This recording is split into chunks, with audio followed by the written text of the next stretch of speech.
Good afternoon, good afternoon, good afternoon, a very good afternoon. Ajay, Sonam, Rakesh, Sonu, Shiv, Mohan, a very good afternoon. क्या हाल है भाई आप सभी के? बढ़िया, फर्स्ट क्लास, शानदार शानदार, एकदम झकास। क्यों भाई? तो फाइनली आज हम सीटिंग अरेंजमेंट निपटाने वाले हैं।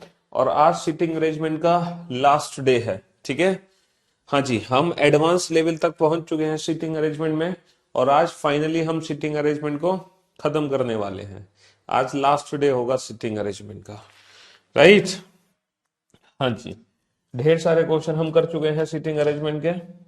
और बहुत बड़े बड़े क्वेश्चन हम निपटा चुके हैं सीटिंग अरेंजमेंट के, ठीक है। हाँ जी। और सीटिंग अरेंजमेंट की प्रैक्टिस के लिए मैंने आपको क्या बोला है? हमें एक ही क्वेश्चन की बार बार प्रैक्टिस करनी है। समझ रहे हो? एक ही क्वेश्चन को घर पे कम से कम हमें 5 बार सॉल्व करना है, 5 बार। ठीक है, नए क्वेश्चन की रिक्वायरमेंट नहीं है। जितने क्वेश्चन मैंने आपको कराए हैं वही क्वेश्चन अपने घर पे बार बार सॉल्व कर लो। टोटल मेरे ख्याल से 24, हाँ 24 क्वेश्चन हम कर चुके थे। तो 25वां क्वेश्चन आपके सामने है। समझ रहे हो? 24 क्वेश्चन का मतलब बेटा पता है क्या है? 24 क्वेश्चन नहीं है। 24 क्वेश्चन का मतलब है टोटल। 24 क्वेश्चन का मतलब है टोटल 120 क्वेश्चन हम कर चुके हैं। 120 क्वेश्चन, समझ रहे हो? हाँ जी, 120 क्वेश्चन। और देखो, जो बेसिक क्लास थी सीटिंग अरेंजमेंट की वो पहली 4 क्लास थी। और जो आखिरी की 4 क्लास हैं, मेरे ख्याल से टोटल 8वीं क्लास है आज सीटिंग अरेंजमेंट की। तो जो आखिरी की जो 4 क्लास है वो एडवांस लेवल की क्लास है। शुरू की क्लास बेसिक लेवल की क्लास थी और ये एडवांस लेवल की क्लास है। चलिए साहब, बनाओ। 25वां क्वेश्चन अभी हमने बनाया नहीं है, 25वां क्वेश्चन अब आप बनाओगे, ठीक है। हाँ जी, 25वां क्वेश्चन अभी आप बनाओगे। 25वां क्वेश्चन हमने बनाया नहीं है अभी। बनाओ।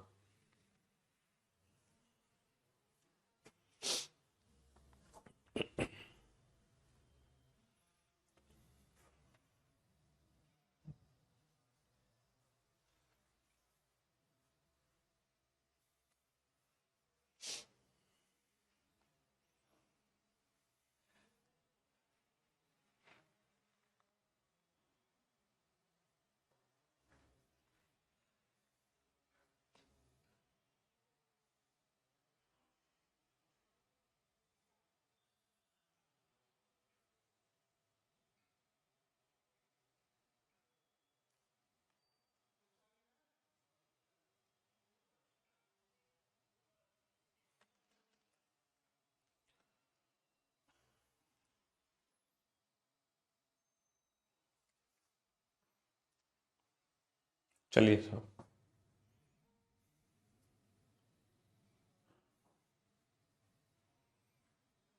हाँ हाँ, सब लोग करो क्लास भैया, परेशान क्यों हो रहे हो?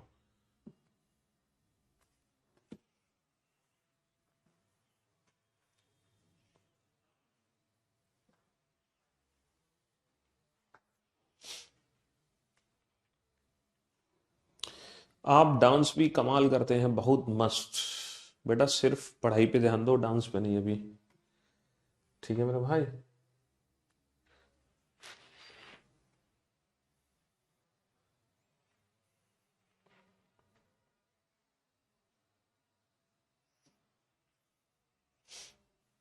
करो सॉल्व।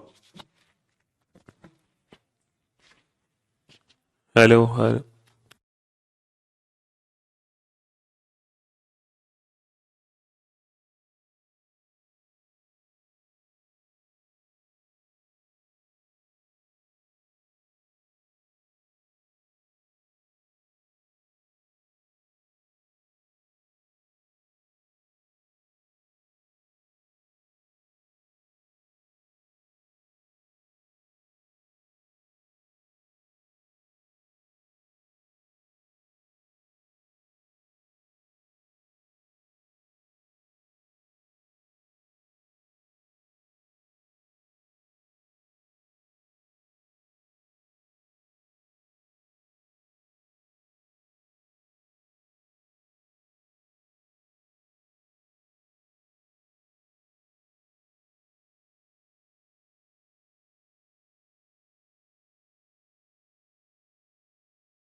सिर्फ ना क्वेश्चन पढ़ना सीख। प्रियंका ने भी अरेंजमेंट कंप्लीट कर ली, शाबाश, गुड जॉब।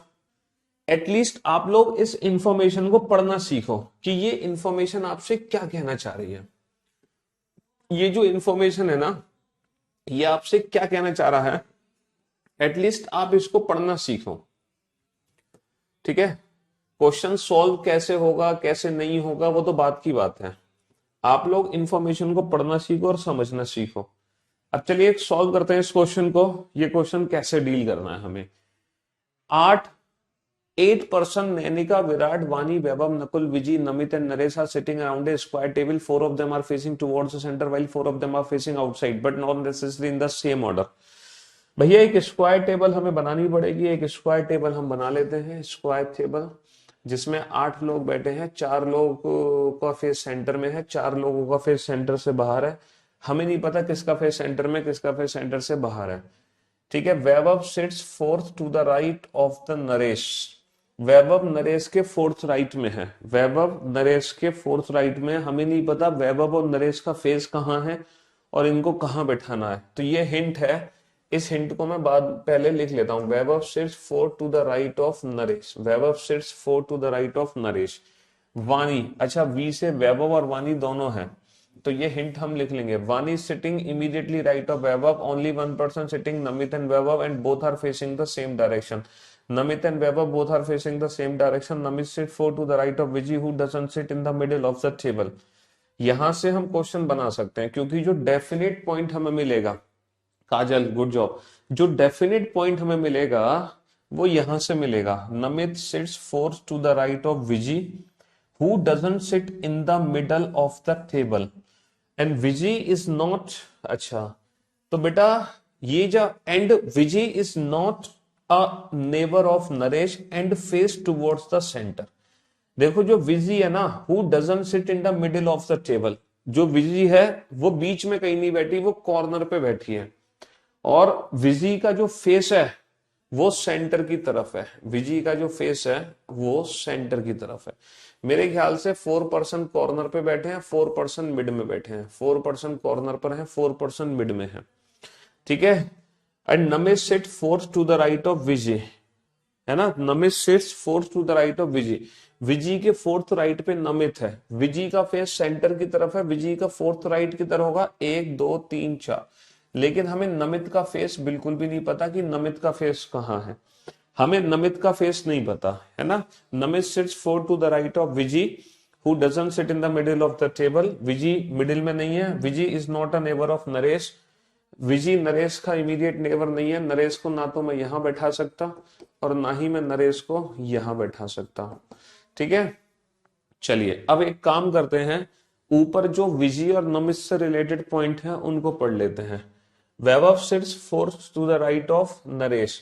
बेटा fourth to the right of Naresh, जब 8 व्यक्ति बैठते हैं तो फोर्थ राइट का मतलब होता है या फोर्थ लेफ्ट का मतलब होता है अपोजिट। वैभव और नरेश एक दूसरे के अपोजिट हैं, तो वैभव नरेश यहां आ सकते हैं, वैभव नरेश यहां आ सकते हैं, और वैभव और नरेश यहां भी आ सकते हैं। ढेर सारी पॉसिबिलिटीज है बेटा। देखो नरेश को बैठाने की कितनी पॉसिबिलिटीज है, नरेश यहां है तो वैभव यहां आ जाएगा, नरेश यहां है तो वैभव यहां आ जाएगा, नरेश यहां है तो वैभव यहां आ जाएगा, नरेश यहां है तो वैभव यहां आ जाएगा। नरेश की बैठने की 4 पॉसिबिलिटी है, तो या तो आप एक काम करो चारों पॉसिबिलिटी को बना लो लेकिन कोई फायदा नहीं है, तो इस वाले पॉइंट को भी यूज मत करो। वानी सिटिंग इमीडिएटली राइट ऑफ वैभव, देखो वानी वैभव के इमीडिएटली राइट में है, वानी जो है वैभव के इमीडिएटली राइट हैंड पर है। Only 1 person sitting between Namit and Vaibhav, यहां से लो बेटा, only 1 person sits between Namit and Vaibhav and both are facing same direction. Namit और वैभव के बीच में एक व्यक्ति है ना। अगर नमित यहां है तो वैभव या तो यहां होगा या फिर यहां होगा। अगर वैभव यहां है तो नरेश यहां होगा, वैभव यहां है तो नरेश यहां होगा। तो 2 पॉसिबिलिटी है और 2 पॉसिबिलिटी हम बना सकते हैं, है ना। 2 पॉसिबिलिटी बना लो, 2 पॉसिबिलिटी बना लो बेटा, 2 पॉसिबिलिटीज हैं, 2 पॉसिबिलिटीज को हम बना सकते हैं, ठीक है। 1 2 3 4 5 6 7 8, इसका फेस सेंटर में है, ये कौन है, ये है विजी। ठीक है, यहां पर कौन बैठा है, यहां पर है नमित। ठीक है मेरे भाई, अब नमित और वैभव के बीच में एक पर्सन है, तो वैभव यहां भी आ सकता है और नमित और वैभव यहां भी आ सकता है। नमित और वैभव के बीच में एक पर्सन है, और वैभव के, और जो वैभव है ना, वैभव ये किसके फोर्थ राइट पर है, नरेश के, तो नरेश इसके सामने होगा। वैभव के सामने कौन होगा, नरेश होगा। लेकिन नरेश और वैभव इन दोनों का फेस हमें नहीं पता। Vaibhav sits 4 to the right of Naresh, ठीक है। Vani sits immediately right of Vaibhav, Vaibhav के इमीडिएटली राइट हैंड पे वानी है। वैभव के इमीडिएटली राइट पे वानी कहीं भी आ सकती है, वैभव के इमीडिएटली राइट पे वानी कहीं भी आ सकती है। Vani sits immediately right of वैभव, ये वाला पॉइंट है, हम बाद में यूज कर लेंगे। बोथ आर, नमित और वैभव दोनों का फेस सेम डायरेक्शन में है। नमित और वैभव दोनों का जो फेस है वो सेम डायरेक्शन में, इस पॉइंट का यूज भी हम बाद में करेंगे। Namit and Vaibhav both are facing same direction, ठीक है। चलिए, Vani sits adjacent to Namit who faces opposite direction of Vani. Vani किसके साथ बैठी है, नमित के। वानी बेटा नमित के साथ है, नमित के साथ वानी है, और वानी वैभव के इमीडिएटली राइट पर है। तो वैभव के इमीडिएटली राइट पे वानी को ऐसे बैठाओ कि नमित के साथ आ जाए, तो बेटा वानी यहाँ है, और वैभव के इमीडिएटली राइट हैंड पर है, तो वैभव का फेस अंदर होगा। वैभव के इमीडिएटली राइट हैंड पे वानी है, लेकिन वानी को ऐसी जगह बैठाओ ताकि वो नमित के साथ आ जाए, तो वानी को हम यहाँ बैठाएंगे, और ये वैभव के इमीडिएटली राइट हैंड पर है, तो वैभव का फेस अपोजिट टू सेंटर होगा, है ना। नमित और वैभव दोनों का फेस सेम डायरेक्शन में है, वैभव का फेस अंदर, नमित का फेस अंदर, वैभव का फेस बाहर, नमित का फेस बाहर। ठीक है, ये वाली हिंट हमने यूज कर ली, और ये वाली हिंट भी हमने यूज कर ली, दोनों हिंट। अगला point, Nakul is to the immediately left of Vaibhav. Vaibhav के इमीडिएटली लेफ्ट हैंड पे नकुल है, वैभव का फेस अंदर, इसके इमीडिएटली लेफ्ट हैंड पे कौन है, नकुल। वैभव का फेस बाहर, इसके इमीडिएटली लेफ्ट हैंड पे कौन है, इसके इमीडिएटली लेफ्ट हैंड पे कौन है, Nakul. Virat face opposite direction of Vani and sit second to the left of Vani. Vani के सेकंड लेफ्ट पे कौन है, विराट। देखो वानी का सेकंड लेफ्ट ये नहीं हो सकता, क्योंकि यहाँ पे विराट नहीं आ सकता, तो वानी का सेकंड लेफ्ट ये है और ये विराट है, तो वानी का अगर ये लेफ्ट है तो वानी का फेस बाहर होगा, और वानी का अपोजिट है विराट, विराट का फेस अंदर होगा। वानी के सेकंड लेफ्ट पे विराट यहाँ नहीं आ सकता, तो डेफिनेटली विराट यहाँ आएगा, और ये वानी का लेफ्ट अगर हमें बनाना है तो वानी का फेस अंदर करना पड़ेगा, तो विराट का फेस बाहर, क्योंकि वानी और विराट दोनों का फेस अपोजिट डायरेक्शन में है। ठीक है, हाँ जी। Nakul is sitting second to the left of Nainika. Nakul Nainika के सेकंड लेफ्ट में है। देखो ये जो नकुल है ये नैनिका के सेकंड लेफ्ट में है, ये नैनिका है, इसके लेफ्ट में नकुल है, तो नैनिका का फेस अंदर, तभी तो इसके सेकंड लेफ्ट में नकुल है। ये नकुल है नैनिका के सेकंड, ये नरेश की पॉसिबिलिटीज को हटा दो, ठीक है। हाँ जी, ये नकुल है, ये नैनिका के सेकंड लेफ्ट में है, और ये नैनिका का लेफ्ट है, तो नैनिका का फेस कहाँ होगा, बाहर बाहर, तभी तो नैनिका के सेकंड लेफ्ट में नकुल आएगा। Who faces same direction as Viji. Who का मतलब Nainika face same direction as Viji. Nainika और विजी दोनों का फेस एक ही डायरेक्शन में है, नहीं, नैनिका और विजी दोनों का फेस अपोजिट है, पॉसिबिलिटी गलत। नैनिका और विजी दोनों का फेस सेम डायरेक्शन में है, तो ये अरेंजमेंट हमारी बनेगी, और इस अरेंजमेंट में हम इन दो लोगों का फेस डिसाइड नहीं कर सकते। इस अरेंजमेंट में हम इन दोनों का फेस डिसाइड नहीं कर सकते, और ये अरेंजमेंट हमारी एकदम परफेक्ट है, ये अरेंजमेंट हमारी एकदम परफेक्ट है। तो इस क्वेश्चन को सॉल्व करने के लिए दो पॉसिबिलिटी हमें बनानी पड़ी, और बेटा हमने स्टार्टिंग कहां से की इस क्वेश्चन को सॉल्व करने की, एक डेफिनेट पॉइंट से। तो थोड़ा सा कॉम्प्लेक्स था ये क्वेश्चन, क्योंकि हमने यहां से स्टार्ट नहीं किया क्वेश्चन को सॉल्व करना, बीच में से स्टार्ट किया, जब तक हमें कोई डेफिनेट पॉइंट नहीं मिलता। ठीक है, आज ये चैप्टर खत्म हो जाएगा बेटा, सीटिंग अरेंजमेंट, और कल से हम जो टॉपिक शुरू करेंगे वो करेंगे पजल चैप्टर। ये एक और सीटिंग अरेंजमेंट का बढ़िया शानदार क्वेश्चन है, अच्छा लेवल का क्वेश्चन है, क्वेश्चन नंबर 26। लेकिन बेटा क्वेश्चन नंबर जो 26 है ना, वो इंग्लिश में ही दो पार्ट में डिवाइड है, वो इंग्लिश में ही दो पार्ट में डिवाइड है, और हिंदी के भी दो पार्ट हैं। देखो ये क्वेश्चन इतना बड़ा है कि यहां से शुरू होके यहां पे खत्म होगा। ये क्वेश्चन यहां से शुरू होके, यहां से शुरू होके यहां पे खत्म है, यहां पे। समझ रहे हो? ये क्वेश्चन इतना बड़ा है कि इंग्लिश में ही बेटा 2 पेज का क्वेश्चन है, और हिंदी में भी, हिंदी में लगाते हैं इसको क्वेश्चन नंबर 26 को।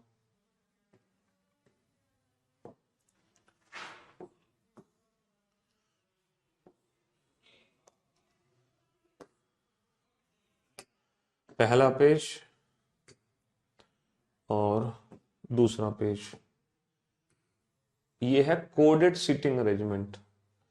ये कोडेड सीटिंग अरेंजमेंट है बाबू। क्या है? Coded seating arrangement.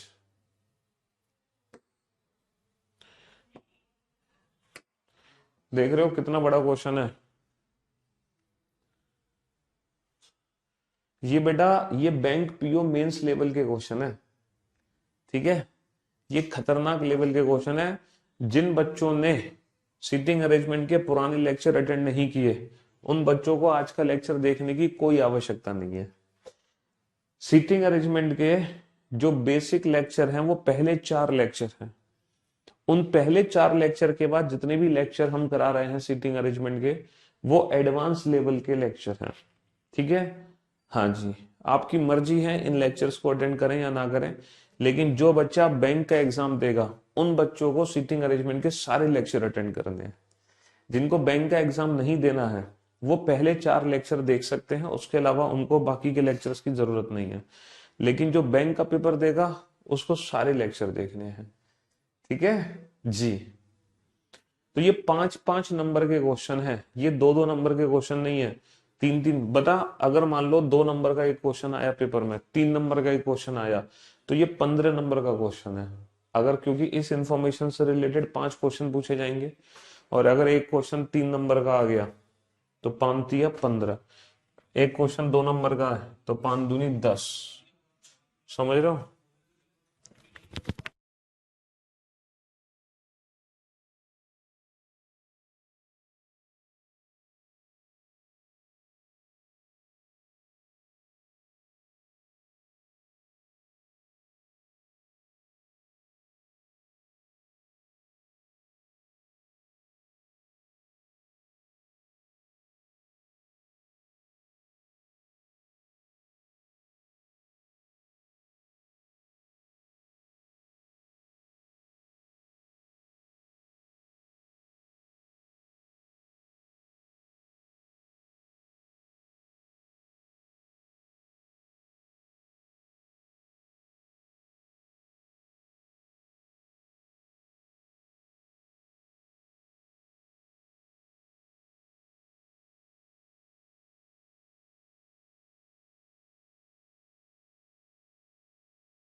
देखो ये जो क्वेश्चन है ना, ये कोडेड सीटिंग अरेंजमेंट है। इस क्वेश्चन को हमें कैसे डील करना है जरा ध्यान से सुनना। मैं इस क्वेश्चन को ना समझाने की कोशिश करता हूं। पहले तो इस क्वेश्चन को थोड़ा सा छोटा करते हैं हम, फिर मैं इस क्वेश्चन को ना समझाने की कोशिश करता हूं कि इतना बड़ा क्वेश्चन आप रीड कैसे करोगे, ठीक है? इस क्वेश्चन में क्या है कि 8 पर्सन है, A B C D E F G H are sitting around a circular table facing toward the centre, they like different colours. 8 लोग हैं, एक वृत्त के चारों ओर बैठे हैं, सबको अलग अलग कलर पसंद है ना? 8 को अलग अलग कलर पसंद है। P@Q का मतलब है कि P sit second to the left of Q, P Q के सेकंड लेफ्ट पे है। है ना। यहाँ पे ना जो सिंबल्स है ना, सिंबल्स, उन सिंबल्स को कोड करके दिखाया गया है कि एट द रेट का मतलब क्या है, हैश का मतलब क्या है, डॉलर का मतलब क्या है, परसेंटेज का मतलब क्या है, एंड का मतलब क्या है, पावर का मतलब क्या है। यहां पर हर सिंबल को कोड करके दिखाया गया है। उसके बाद ये जो नंबर है ना, number 1 represent the one who likes red colour, यानी कि हर कलर को एक नंबर दिया है। रेड कलर को दिया है 1 नंबर, रेड कलर को 1 नंबर दिया है। 2 कलर को दिया है ऑरेंज, 3 को दिया है वॉलेट, 4 को ब्लैक, 5 को ब्राउन, 6 को पिंक, 7 को ब्लू, और 8 जो नंबर है वो रिप्रेजेंट करेगा येलो को, है ना। 8 नंबर रिप्रेजेंट करेगा येलो को, समझ रहे हो जी हाँ। अब आप लोग मेरी बात ध्यान से सुनना। ये जो पेज है ना, इस पेज की हमें जरूरत नहीं है, इसको मैं ऊपर कर दूं। इस पेज को मैं ऊपर कर दूं क्योंकि ये पेज यही बताता है कि कौन सा नंबर किस कलर को रिप्रेजेंट करेगा। अब आप लोग मेरी बात ध्यान से सुनना और ध्यान से समझना। ये इंफॉर्मेशन हमें दे रखी है, इस इंफॉर्मेशन के हिसाब से हमें अपनी सीटिंग अरेंजमेंट बनानी है, समझ रहे हो। इन लोगों को हमें कहां बैठाना है, सर्कल के चारों तरफ बैठाना है, सर्कल के चारों तरफ बैठाना है। All are facing around the circle facing centre. जितने भी लोग वृत्त के चारों ओर बैठे हैं, सबका फेस किधर है, सबका फेस सेंटर की तरफ है। तो हम 8 लोगों को बैठा सकते हैं विद फेस सेंटर करके। अब आप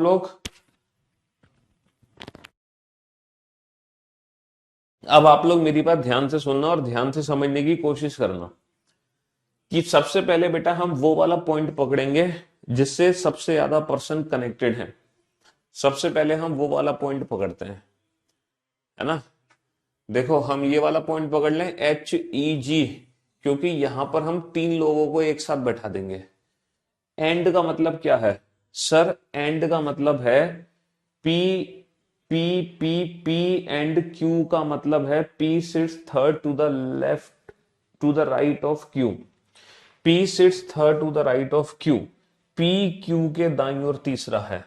तो एच एंड ई का मतलब है H sits third to the right of E, H E के दाईं ओर तीसरा है। तो पहले हम ई को बैठाएंगे, ई का थर्ड राइट इधर होगा, 1 2 3, ई के थर्ड राइट पे एच है। पहले तो आप मुझे बताओ आपको इसका मीनिंग समझ आया कि नहीं आया, इसका मीनिंग समझ आया कि नहीं आया।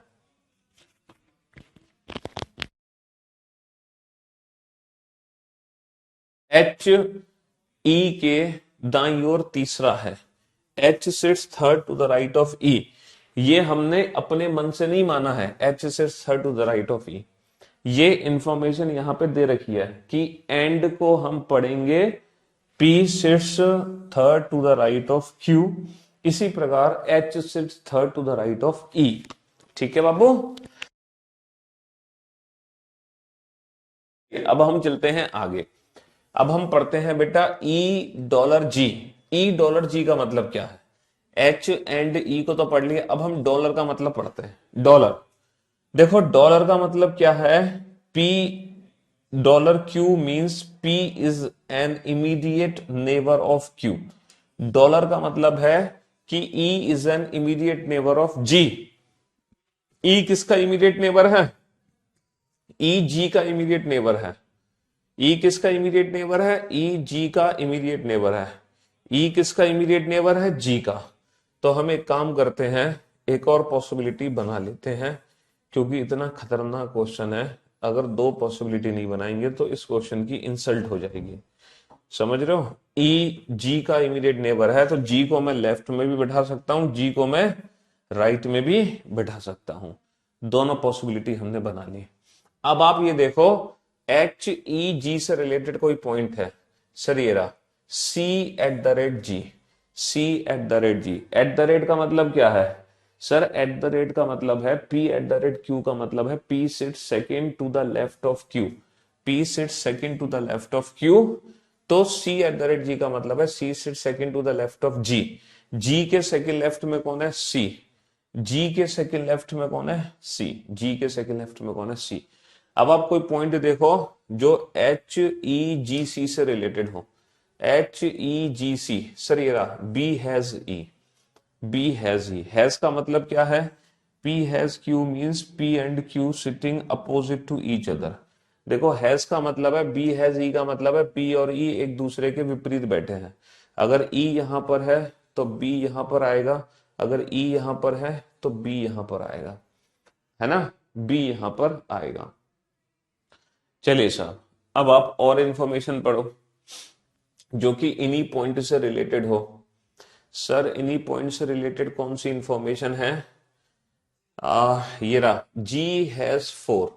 देखो 4 का मतलब क्या है? 4 का मतलब है ब्लैक कलर। तो बेटा हैज का मतलब क्या है? हैज का मतलब है अपोजिट। तो G किसके अपोजिट है? 4 नंबर के, यानी कि G ब्लैक कलर के अपोजिट है। तो G के सामने क्या है? 4 नंबर। हम यहाँ पे 4 लिख देते हैं, हम बाद में 4 को ब्लैक कलर कन्वर्ट कर देंगे। 4 का मतलब ब्लैक कलर है, ठीक है ना। G किसके सामने है? 4 नंबर के। G किसके सामने है? 4 नंबर के। तो ये 4 नंबर, यानी कि ये ब्लैक कलर हो गया। और कोई इंफॉर्मेशन देखो सर, इससे रिलेटेड इंफॉर्मेशन पढ़ लो। आ, न, न, न, और कौन सा, ये वाला पढ़ लो। C को तो हम बैठा ही चुके हैं। 8 पावर C। पावर का मतलब क्या है? P is not an immediate neighbour of Q, यानी कि 8 is not an immediate neighbour of C। ना तो बेटा 8 ये हो सकता, ना ही 8 ये हो सकता, है ना। ना तो 8 ये हो सकता, ना ही 8 ये हो सकता। 8 is not an immediate neighbour of C।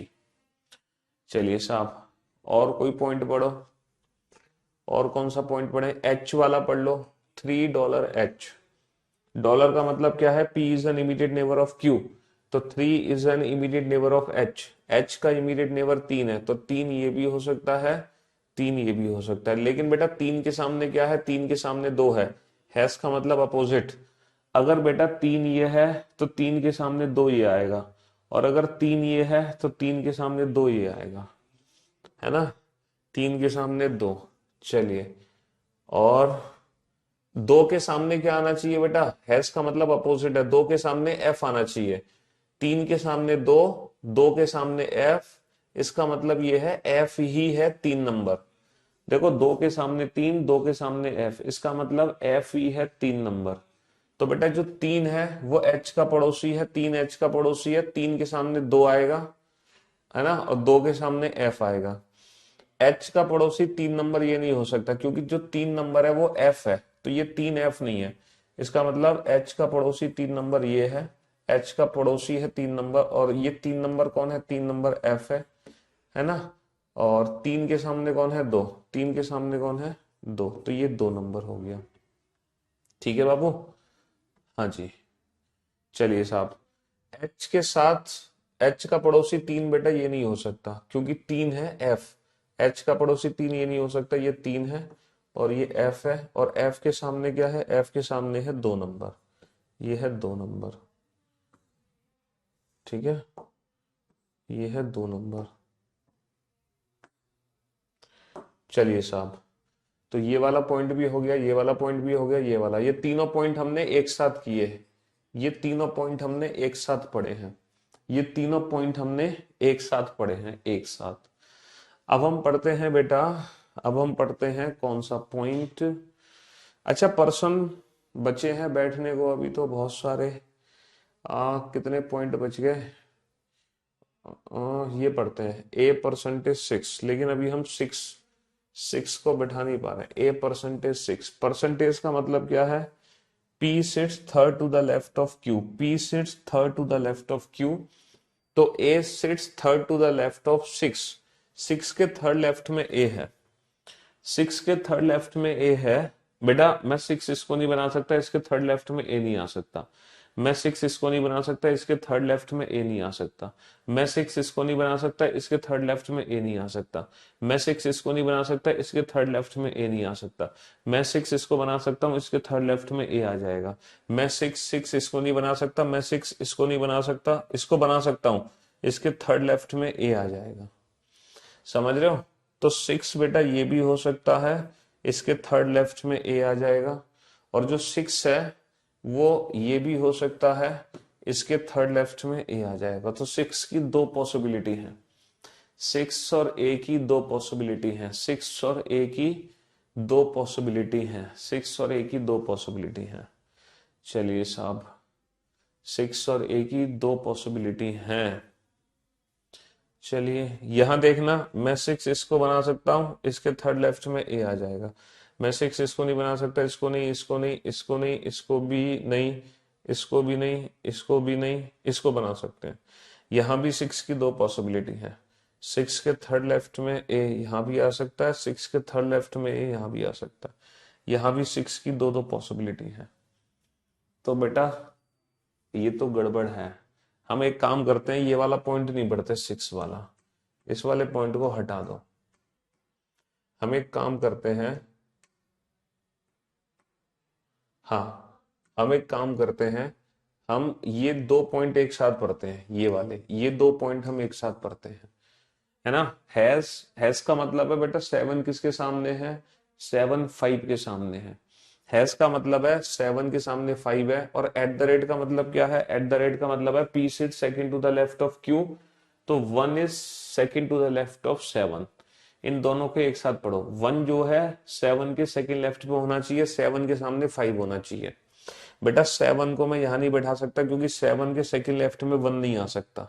7 को मैं यहां नहीं बैठा सकता, क्योंकि 7 के सामने 5 नहीं आ सकता। 7 यहाँ पे आ नहीं सकता, क्योंकि ऑलरेडी 2 है। 7 को मैं यहां नहीं बैठा सकता, 7 के सेकंड लेफ्ट में 1 नहीं आ सकता। 7 को यहां नहीं बैठा सकता, 7 के सेकंड लेफ्ट में 1 नहीं आ सकता। यहाँ पे 7 7 आ नहीं सकते, तो कुल मिला के 7 सिर्फ यही आएगा। 7 के सेकंड लेफ्ट में ये 1 हो गया, और 7 के सामने ये 5 हो गया। बहुत बढ़िया, शाबाश। 7 को मैं यहां नहीं बैठा सकता, 7 के सामने 1 नहीं आ सकता, 7 के सेकंड लेफ्ट में 1 नहीं आ सकता। 7 को मैं यहां नहीं बैठा सकता, 7 के सेकंड लेफ्ट में 1 नहीं आ सकता। यहाँ 7 7 है नहीं, 7 को मैं यहां नहीं बैठा सकता, इसके सेकंड लेफ्ट में 1 नहीं आ सकता। 7 को मैं यहां बैठा सकता हूं, इसके सेकंड लेफ्ट में 1 आ जाएगा, लेकिन 7 के सामने 5 भी आ गया। जी हाँ, 7 यहां आ सकता है, यहां आ नहीं सकता। 7 के सामने 5 नहीं आ सकता, 7 के सेकंड लेफ्ट में 1 नहीं आ सकता, तो 7 कुल मिला के यहीं आएगा। 7 के सामने 5 आएगा, 7 के सेकंड लेफ्ट में 1 आएगा। बहुत बढ़िया, ठीक है। हाँ जी, चलिए, तो ये दोनों पॉइंट हमने एक साथ पढ़ लिए। अब सिर्फ एक ही पॉइंट बचा है बेटा, ए परसेंटेज 6। परसेंटेज का मतलब था थर्ड लेफ्ट, 6 के थर्ड लेफ्ट में ए है। अब आप 6 को बैठाओ, 6 को यहां नहीं बिठा सकता, इसके थर्ड लेफ्ट में ए नहीं आ सकता। 6 ये नहीं है, 6 ये नहीं है, 6 ये नहीं, 6 ये नहीं, 6 ये नहीं, 6 ये नहीं, 6 ये नहीं, 6 ये नहीं, तो कुल मिला के 6 यही है। इसका थर्ड लेफ्ट 1 2 3, 6 के थर्ड लेफ्ट में ए आ गया। 6 यहां नहीं आ सकता, इसके थर्ड लेफ्ट में ए नहीं, ए है। 6 ये हो सकता है, ये भी नहीं है, ये भी नहीं है, ये भी नहीं है। 6 के थर्ड लेफ्ट में ए नहीं आ सकता, ये नहीं है, ये भी नहीं, ये भी नहीं, ये भी नहीं। तो कुल मिला के जो 6 है वो यही है। 6 के थर्ड लेफ्ट में 1 2 3, 6 के थर्ड लेफ्ट में ए आ गया।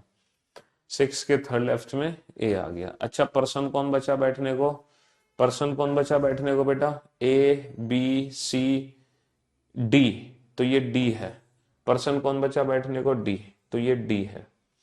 ठीक है मेरे भाई। अच्छा, नंबर कौन सा बचा, 1 हो गया, 2 हो गया, 3 हो गया, 4 हो गया, 5 हो गया, 6 हो गया, 7 हो गया, 8, तो ये नंबर 8 है। और ये नंबर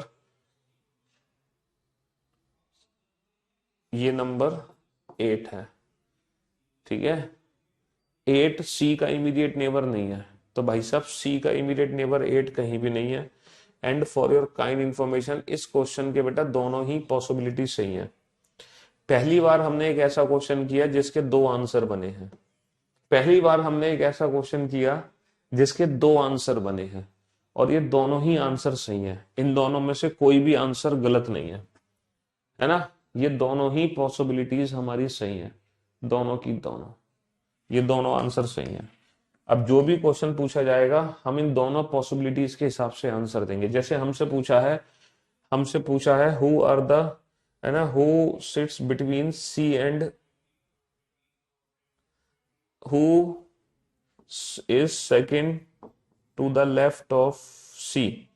अगर हमसे ये क्वेश्चन पूछा जाए, who is second to the left of C, है ना, सी के सेकंड लेफ्ट में कौन है, तो सी के सेकंड लेफ्ट में कौन है, एच।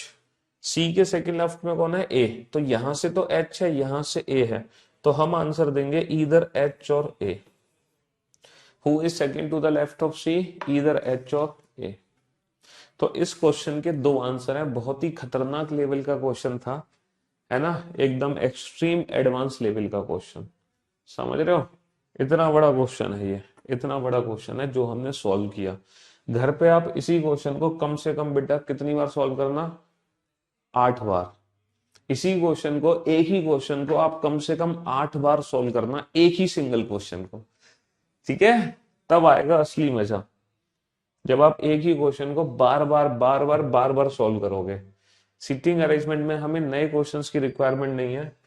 जो क्वेश्चन हमारे सामने हैं उन्हीं क्वेश्चंस को हमें बार बार बार बार सॉल्व करना है, ठीक है भाई मेरे।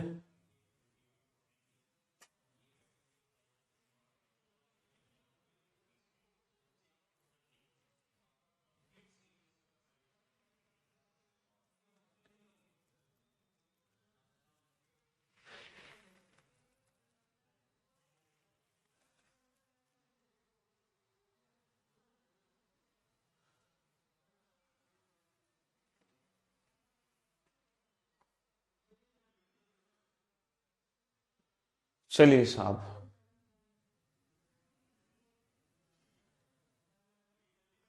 तो फाइनली सीटिंग अरेंजमेंट बेटा खत्म हो चुका है। यही बात था बस सीटिंग अरेंजमेंट के अंदर, यही था सीटिंग अरेंजमेंट में। अब सीटिंग अरेंजमेंट फाइनली खत्म हो गया, ठीक है। अब कल से हम शुरू करेंगे बेटा पजल चैप्टर। तो वही हाल बेटा पजल में होगा। पहले पजल के हम बेसिक लेक्चर्स पढ़ेंगे, वो बेसिक लेक्चर जो बैंक पीओ के अलावा बाकी एग्जाम्स में आएंगे। और उसके बाद जब हम बेसिक लेक्चर पढ़ लेंगे फिर हम पजल को एडवांस लेवल का शुरू करेंगे, ठीक है। जिस तरीके से सिटिंग अरेंजमेंट में पहले 4 लेक्चर बेसिक बाकी के एडवांस, वैसे ही हम पजल में करेंगे। पहले कुछ लेक्चर हम बेसिक रखेंगे, बाद में हम एडवांस रख देंगे, ठीक है। चलिए, तो फाइनली सिटिंग अरेंजमेंट की संपूर्ण सेवा समाप्त हो गई है। देखो, जो बच्चे बैंकिंग का एग्जाम देंगे ना, है ना, जो बच्चे बैंकिंग का एग्जाम देंगे, अच्छा कल का मतलब कल तो छुट्टी है, कल तो वीकेंड है, सैटरडे, परसों, अब यानी कि हम सीधा मुलाकात करेंगे मंडे को।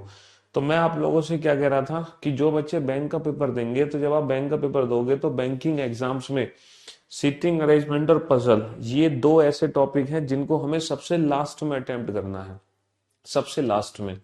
सीटिंग अरेंजमेंट और पजल, ये दो ऐसे टॉपिक हैं जिनको हमें स्टार्टिंग में अटेम्प्ट नहीं करना, सबसे लास्ट में अटेम्प्ट करना है, ठीक है।